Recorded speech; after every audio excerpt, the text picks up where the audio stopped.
Attention, attention, this is History Lost in Time. And welcome to episode 57 of the History Lost in Time podcast. This podcast is available in German and English on YouTube, Spotify and Podcast.de with a social media presence on Blue Sky and Instagram. Note for Spotify users, you can find the latest episodes on Spotify. For all episodes since the beginning, please visit Podcast.de and YouTube. The topic of this episode. The year is 1923. Germany is on the brink of collapse. Reparations payments are crippling the young Weimar Republic. Hyperinflation is eroding citizens' savings, and the victorious powers are demanding their due. It is a time of national emergency, political chaos, and the deepest economic crisis Germany has ever experienced. Amidst these stormy seas, a man is appointed captain who is not actually a career politician, Wilhelm Cuno. The former Director General of HAPAG, the Hamburg-American Packet Shipping Company, takes the helm of the Reich. His reign lasted only 271 days, but it was formative. It was the time of the Ruhr struggle, the passive resistance against the French-Belgian occupation, a struggle that almost bankrupted Germany, but was also a last gasp of national dignity. In this episode, we delve into the chancellorship of Wilhelm Cuno, the crisis manager, the resistance fighter, and ultimately the man who had to crack a very tough political and economic nut in young German history, and broke under the pressure.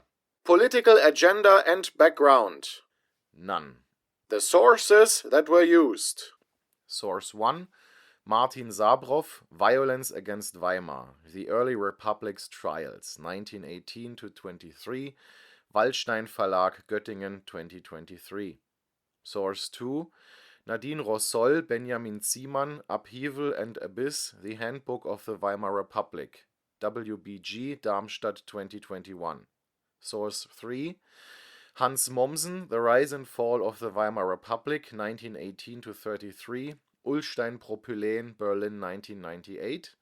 Source 4. Bernd Braun, The Chancellors of the Weimar Republic, Kohlhammer Verlag, Stuttgart, 2013. Wilhelm Cuno was born on July 2, 1876 in Suhl. At that time, Suhl belonged to the Prussian part of Thuringia.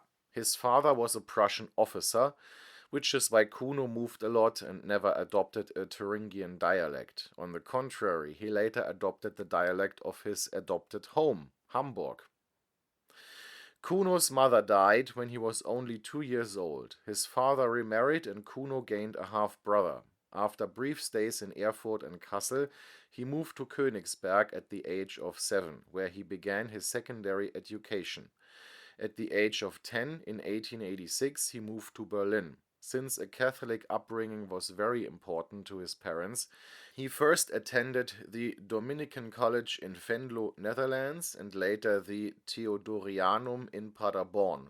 He graduated from high school there in 1897. Cuno's family was Catholic and conservative, but not explicitly political. However, due to his upbringing, he was close to economically liberal and conservative circles. During the Weimar Republic, he tended primarily towards the DVP and DNVP. After graduating from high school, Cuno studied law and political science in Berlin and Heidelberg. He then worked at local and regional courts, while simultaneously attempting to complete his habilitation and remain active at the universities. All of this proved too much for him, and due to nervous exhaustion, what would now be called burnout, his habilitation remained unfinished. He instead embarked on a civil service career, transferring to the tax administration at the Imperial Treasury. There he rose through the ranks to the position of Privy Senior Government Counselor. Privy in this context signifies his position of trust within the agency, which allowed him access to classified files and participation in confidential deliberations. In this role, he drafted legislation, which he then presented to the Reichstag. In 1906, Cuno married Martha Wirz, the daughter of a wealthy merchant. They had 5 children, including 3 sons. During the First World War, he headed the Imperial Grain Office until July 1916 and then worked in the War Food Office. Because the supply situation was extremely strained due to the British naval blockade, this was a crucial position. Part of his job involved planning the reconstruction of the German merchant fleet, which had suffered greatly during the war. It was through this work that he met the Director General of the HAPAG Shipping Company. In November 1917, Cuno took the plunge into the private sector, leaving his civil service career and joining HAPAG. A year later, the HAPAG Director General committed suicide in despair over the defeat in the war. In December 1918, Cuno succeeded him. Cuno succeeded in getting HAPAG back on its feet. The shipping company had lost 178 ships, or 92% of its fleet, due to the war and its aftermath. Cuno saved the company from collapse and secured its survival through a cooperation agreement with United American Lines. Although Cuno was never actively involved in politics, he was known in political circles as an economic expert. His successes at HAPAG also made a strong impression. As early as 1920-21, he was considered a possible candidate for Reich Finance Minister, but he declined. He participated as an expert at the 1922 Genua Economic Conference. However, he left early in protest against the Treaty of Rapallo with the Soviet Union. Cuno had never run for office in an election or held any office or mandate. He also had no involvement in any socially relevant organizations. So why did he become chancellor? After the fall of Joseph Wirth, President Ebert once again faced the difficult task of finding a chancellor. By November 1922, Germany had seen 8 governments and leaders collapse within just 4 years. Chancellor Max von Baden, Chancellor Friedrich Ebert, the revolutionary government of the SPD and USPD, Prime Minister Philipp Scheidemann, and Chancellors Gustav Bauer, Hermann Müller, Konstantin Fehrenbach, and Joseph Wirth. It was clear that the position of Chancellor was a hot seat that no one truly wanted. Both the Centre Party and the SPD refused to nominate a Chancellor. Finally, President Ebert turned to Wilhelm Cuno, whom he knew personally and held in high regard. Cuno became Chancellor because, as a non-partisan figure with economic expertise and good connections in the USA and Great Britain, he was considered the ideal candidate.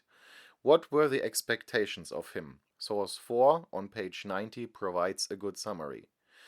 3 hopes were linked to Cuno's appointment as Chancellor. The non-partisan head of government was to act as a unifying figure across party lines. The successful manager was to help resolve the German Reich's financial crisis, and his international contacts, especially in the USA, were to advance the solution to the reparations issue. In short, Cuno was supposed to solve what all his predecessors had failed to do since 1918. The question is, wasn't he being asked to do a bit much? Cuno headed a cabinet comprised of the Centre Party, the German Democratic Party DDP, and the German People's Party DVP. The fact that Cuno, who leaned more towards the right-wing conservative German National People's Party DNVP, included the left-liberal DDP in his coalition, further underscored his claim to be non-partisan. The Social Democratic Party SPD refused to join the government, despite pressure from President Ebert, but pledged to tolerate it. Thus, the government lacked a majority of its own, but at least secured a shaky majority through the SPD's support. Cuno's cabinet was also dubbed the Cabinet of Personalities because he filled 4 ministries, foreign affairs, food, finance and transport, with non-partisan men. This was the first cabinet to find favor with the right wing. Max von Stockhausen, a Reich-Chancellery employee, later Franz von Papen's son-in-law and a DNVP sympathizer, wrote the following in his memoirs in 1954, which are reprinted in source 4 on page 91. The difference between the old and the new leaders was striking. Wirth had been exclusively a politician and had viewed everything solely from a political, or rather a party political perspective. Cuno had hardly been politically active, remaining entirely the high-ranking expert of the old imperial ministerial bureaucracy, whose only aim was to conduct business in a strictly objective manner. The new leader, exceptionally handsome, tall and slim, was the epitome of an elegant man of the old school. The new cabinet made a good impression overall. The debate suddenly returned to a certain level. It also helped that Cuno had good personal relations with Karl Helfferich of the DNVP. Helfferich, who had been a major thorn in the side of the Wirth government and had provoked 2 assassination attempts through his agitation, refrained from attacking the Reich government. In 1923, Cuno's wife Martha had official family photographs taken, bringing a touch of glamour to the Reich-Chancellery. The couple was considered the most prestigious chancellor couple of the Weimar Republic, and Martha was regarded as the most beautiful chancellor's wife. However, Cuno achieved few results. His foreign policy overtures to France, to whom he proposed a non-aggression pact, were rejected. Likewise, his proposals regarding reparations, which were more or less a request for a deferral of payment, were also rejected.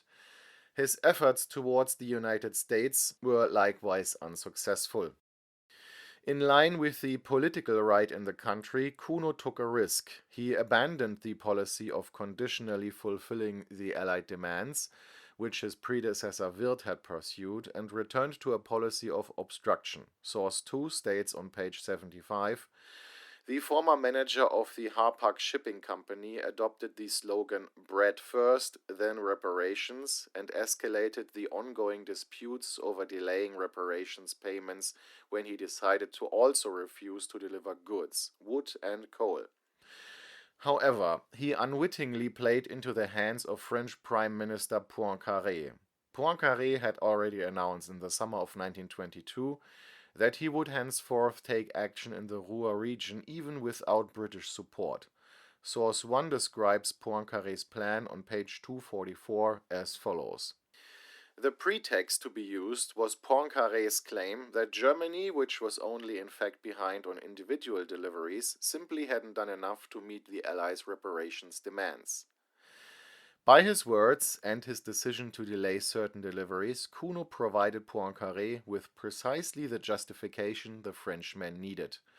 On January 11, 1923, 45,000 French and Belgian soldiers crossed the Rhine bridges and occupied the Ruhr region.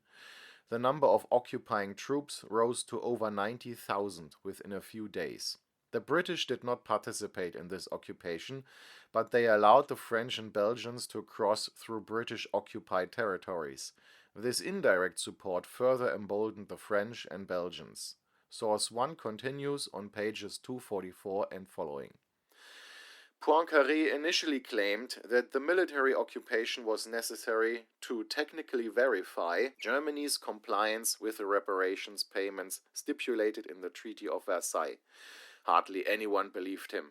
Poincaré's position hardened over the course of the year as the French, frustrated by the German policy of passive resistance that endangered the French economy, increasingly escalated their ambitions. The French Prime Minister was now moving ever closer to his original maximalist demand from 1919. The idea of a formally independent but de facto pro-French state in the Rhineland once again became a French objective. France's hawks even began to dream of permanently separating the entire Ruhr region from the German Reich. Germany was unable to respond militarily to the occupation. The disarmed Reich, with its 100,000-man army, was incapable of doing so. Cuno therefore called for passive resistance. The Germans in the Ruhr region were to disobey the occupiers' orders. Furthermore, he halted all reparations payments. Cuno thus had the overwhelming majority of the population and the Reichstag on his side. Originally, the passive resistance was intended to be a short-term show of force. Cuno hoped for devastating economic problems in France as a consequence. However, when these consequences proved far less severe than anticipated, he found himself in a dead end. Ending the resistance would have meant submission to the Allies, and rendered Cuno's actions pointless. But continuing the resistance led to even more conflict. Moreover, the economic consequences for Germany were far more devastating. Passive resistance was more or less a general strike in the Ruhr region. Large and small businesses, government offices, civil servants, miners, railway workers, simply everyone stopped working. The Reich government continued to pay the workers' wages and transferred compensation payments to the companies. This was only possible by taking on debt and printing money. The already weak economy spiraled out of control, the shaky currency collapsed, and inflation spiraled into insane levels. In January 1923, $1 was worth 10,000 Reichsmarks, but by May this had risen to 50,000, by July to 350,000, and by August to 4.6 million. By November, $1 was worth a staggering 4.2 trillion Reichsmark. This hyperinflation, still the nightmare of the Germans, wiped out all private wealth and deprived the German state of any options. Source 4 states on page 92, the government failed to develop any viable solutions to the crisis. The Chancellor, who stood above party politics, now had all parties against him and ultimately almost all Germans. In the face of the economic catastrophe, the initial national euphoria that had made Cuno the most popular Chancellor in the Republic turned into despair, and Cuno became the most unpopular Chancellor in the Republic. The government was caught off guard by the French-Belgian invasion. Warning signs were either not noticed or ignored. Besides passive resistance, Cuno primarily relied on British-American intervention and a shift in world opinion. These hopes, however, proved futile. Cuno insisted that ending passive resistance was impossible and would amount to submission, but it quickly became clear that no outside help was coming, and by the summer of 1923 it was evident that the resistance was crippling the German economy. Nevertheless, Cuno remained stubborn, hoping that France would be forced to capitulate before Germany.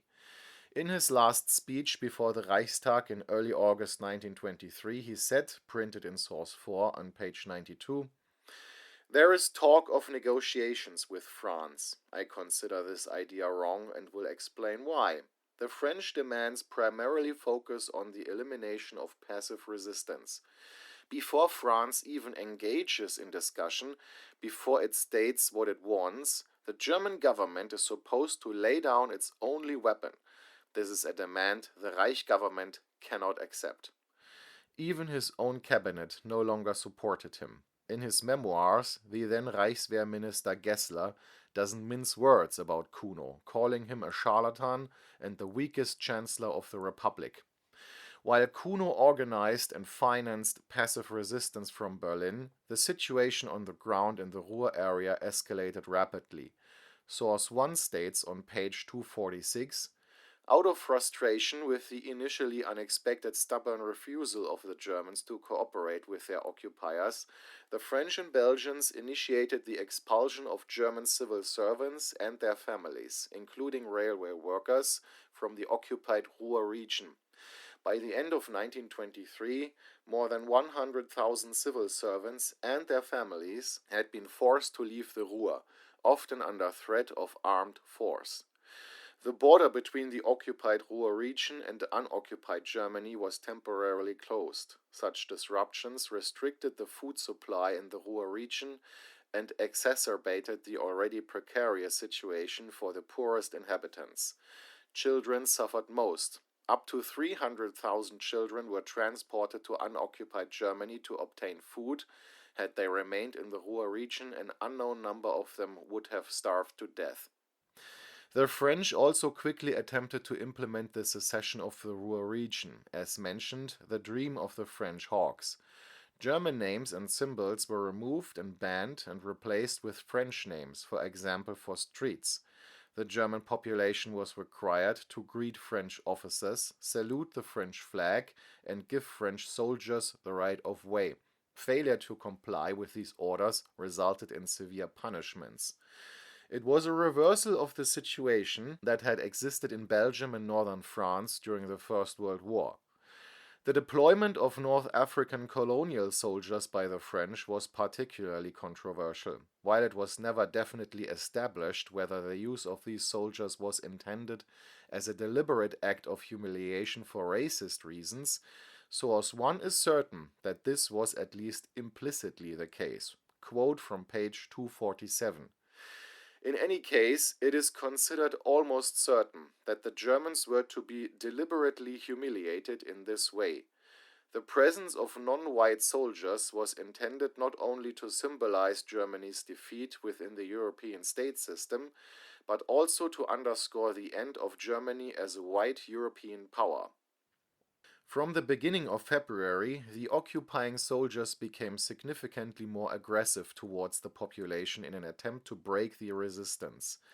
It wasn't long before violence erupted under these circumstances. Source 1 describes an incident on page 250. The most notorious incident occurred on March 31, 1923, when a young French lieutenant named Durieux led a group of soldiers into the Krupp factories in Essen. His task was to requisition vehicles for the French military. Around 11 a.m., as Durieux led his men out of the vehicle hall to deal with a large crowd of protesting German workers, his men opened fire. German and French statements present conflicting accounts of the exact sequence of events, but it remains undisputed that there were no French casualties. On the German side, however, 13 demonstrators lost their lives. In addition to such deaths, civilians, including women, children, and the elderly, were regularly subjected to beatings with rifle butts and whippings. Furthermore, the number of rapes increased significantly. German journalists present described the actions of the occupying soldiers as tyranny. It is of course understandable that under such circumstances, public sentiment in Germany was not inclined to give in. In August 1923, an incident occurred that even the French government found objectionable. French soldier Henri Pech made indecent advances toward a married German woman in a café in Herne. When her husband tried to protect her, Pech stabbed him with his bayonet. The man later died from his injuries. Pech received only a 2-year suspended sentence. This was too lenient even for Poincaré. According to Source 1, page 252, he commented on the incident as follows. The victims were harmless civilians. The soldiers' actions are inexcusable, and the serious consequences of these actions have damaged public opinion and tarnished the reputation of our soldiers. This violent approach could not remain without consequences in the long run. Although the Reich government could not respond with troops or police, there were enough right-wing nationalist groups that became active, sometimes with the support of the Reich government. Source 1 describes these actions on page 252. These covert operations included gangster-style executions in public squares and terrorist bombings on railway lines or the planting of hidden explosives in railway carriages. The most spectacular bombing of a train took place on June 13, 1923, and resulted in 20 deaths and numerous serious injuries. When the Belgian public learned that soldiers returning home from the Ruhr had been killed by a bomb hidden on a train, the Belgian willingness to engage in cultural demobilization decreased dramatically. Instead, there was support for harsher measures against Germany and discussions about preventative security measures, such as using prominent Germans as human shields who would be employed as train conductors. At the end of May 1923, the French executed Albert Leo Schlageter, a former Freikorps soldier and member of the Nazi Party. In doing so, they created a martyr within the Nazi ranks. By the summer of 1923, passive resistance had effectively failed. The situation in the Ruhr was dire and acts of violence on both sides were escalating. The British admission in August 23 that the occupation of the Ruhr was illegal was of no use to anyone by that point. The German economy was in ruins and the currency had collapsed and become virtually worthless. Passive resistance no longer garnered widespread support, and once again the Germans had to accept defeat. 5 days after his last speech in the Reichstag, Wilhelm Cuno was replaced by a grand coalition under the DVP politician Gustav Stresemann. Cuno left the new government with unresolved problems that threatened the survival of the Republic and the very existence of Germany. Hyperinflation, in particular, created unprecedented conditions. Quote from source 2, page 176.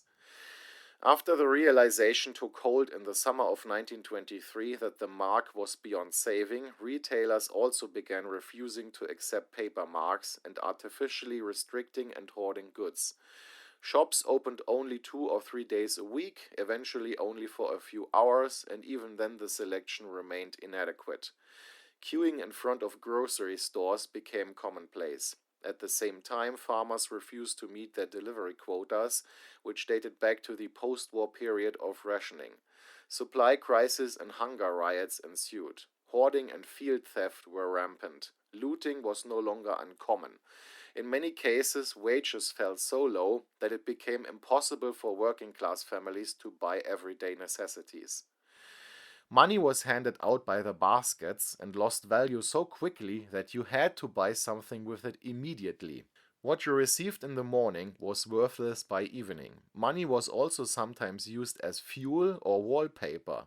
Eventually, banknotes were overprinted with new denominations or printed only on one side. What happened to Wilhelm Cuno after his resignation? The former chancellor, only 47 years old, returned to HAPAG. There he was successful once again and continued the restructuring of the company. By the end of the Weimar Republic, HAPAG was almost as strong as it had been before the outbreak of the First World War. Cuno remained an internationally respected figure and was received at the White House by 3 U.S. presidents: Warren Harding, Calvin Coolidge, and Herbert Hoover. Politically, Cuno moved further and further to the right. In 1925, he supported Paul von Hindenburg in the presidential election. In 1930-31, he was briefly considered as a replacement candidate for Hindenburg, but nothing came of it. When in November 1932 big business called on President Hindenburg to appoint Adolf Hitler as chancellor, Wilhelm Cuno was not among those who supported this idea. However, he never actually had to take a clear stance on the Nazis. On January 3, 1933, about 4 weeks before the Nazis seized power, Wilhelm Cuno died of a heart attack. After her husband's death, Martha Wirtz moved to Hamburg. There she survived the heavy air raids of 1943, but lost almost all of her husband's mementos. One of Cuno's sons was killed in action in 1941. Cuno's widow died in Hamburg in 1963. His youngest daughter Kathleen lived to be 90 and died in 2012. A few finishing words. Cuno is a tragic figure in Weimar history. His legacy is the Ruhr struggle, the courage to passively resist the occupation of Germany's industrial heartland. While the struggle briefly strengthened national unity, the political and economic costs were enormous. Hyperinflation exploded uncontrollably and almost led to the collapse of the state. His resignation in August 1923 marked the end of a government that, while resolute, had responded to the challenges without offering solutions. He thus paved the way for the Grand Coalition under Gustav Stresemann, which would ultimately bring about a turning point. As a businessman, Cuno was successful. As a politician, he was not. Cuno remains the symbol of the desperate attempt to save the fledgling democracy through national resistance, a struggle that, however honorable its intentions, brought the country to the brink of collapse. Thank you. This was History Lost in Time.